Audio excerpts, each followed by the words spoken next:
Next ప్రోమోలో మాయ అవని ఇంట్లో అన్నపూర్ణదేవి విగ్రహం చూసి అమ్మవారి విగ్రహం ఏంటి ప్రత్యేకంగా ఉంది అని అడుగుతూనే అమ్మవారి దగ్గర ముక్కు పుడకను చూసి చాలా సంతోషంగా పట్టుకోబోతూ ఉంటుంది.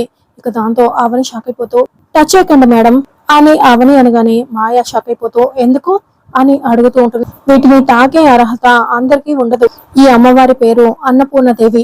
ఒకనాడు ఇది మా పూర్వీకులకి పొలంలో దొరికింది అని అవని చెప్తూ ఉండగా అందులో శౌర్య దొంగచాటుగా వింటూ చూస్తుంటే మొత్తం నిజం చెప్పేసేలా ఉంది అని అనుకుంటూ చాలా టెన్షన్ పడుతూ ఉండగా ఈ కవని శ్రీకర్ నాకు భర్త అని అవని నిజం చెప్పగానే మాయ ఒక్కసారిగా షాక్ అవుతూ ఉంటుంది. ఈ కంతిలో శౌరి కూడా ఆ మాట విని పరిగెత్తుకుంటూ వేదవతి వాళ్ళకి ఆ విషయం చెప్పడానికి వెళ్తూ ఉంటుంది. వేదవతి గారు నా అత్తగారు శ్రీకర్ కి నాకు ఒక పాప కూడా ఉంది అని అవని చెప్పడంతో మాయ మరింతగా షాక్ అయిపోతూ అలాగే చూస్తూ ఉంటుంది.